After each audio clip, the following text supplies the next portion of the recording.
Two Filipino crew members of the MV Athens Bridge are in critical condition, while 10 others are in need of medical attention after testing positive for COVID-19 in Vietnam. The vessel, which sailed from India, was allowed to dock in Manila so its passengers could get medical management. To tell us more details, we have Greg Gregorio reporting live from Mandaluyong. Greg, good afternoon.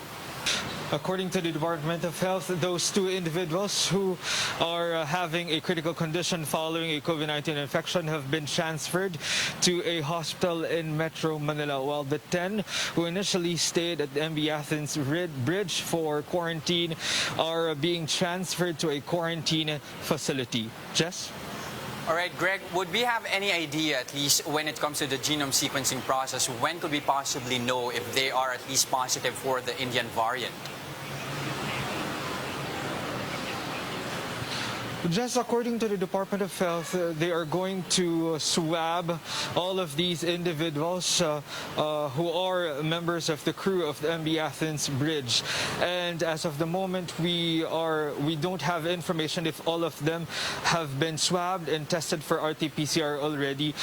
Even though they have been tested in Vietnam during their last stop on May 1, according to Health Undersecretary Vergere, they would have to be re-swabbed again, and including those who are already positive with COVID-19.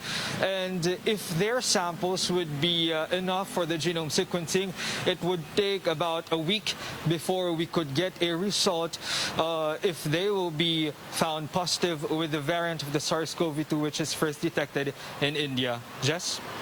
All right, Greg, yesterday the DOH did clarify that only at least 4, or if I'm not mistaken, 5 passengers tested positive for COVID-19, those travelers at least coming from India. Do we have any updates on that, and have they identified at least a location of the other passengers as well? Just according to Undersecretary Vergere, the number of positive individuals among those who arrived from India are still 5. 4 of them are Filipinos and 1 is an Indian national.